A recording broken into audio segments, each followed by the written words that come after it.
திருச்செந்தூர் போனா சண்டை போடக்கூடாது தெரியுமா உங்களுக்கு?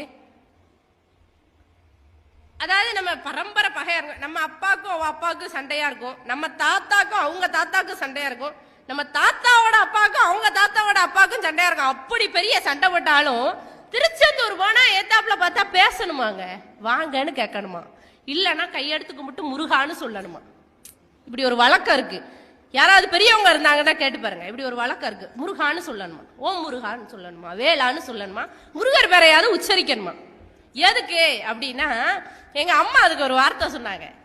ஏன்னா திருச்செந்தூர்ங்கிறது சமுத்திரம். சமுத்திரம்னா என்னது? கடல். ஒரு கடல் இருக்குன்னா அது எல்லா நதியும் சேர்ந்துதான் கடல் ஆகுது. அந்த கடல்ல இது இந்த நதி, இது அந்த நதி, இது கங்கை நதி, இது நர்மதை நதின்னு பிரிக்க முடியாது.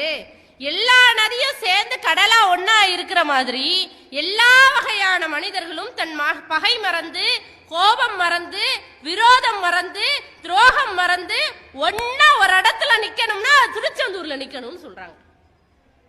நம்ம என்ன பண்ணுதோம்? திருச்செந்தூர்ல போய் சண்டை போட்டு ஆளுக்கு ஒரு பஸ்ல ஊருக்கு வந்துட்டு இருக்கோம். நடக்கா இல்லையா? பெரியவங்க எதுக்காக சொல்லி வச்சிருக்க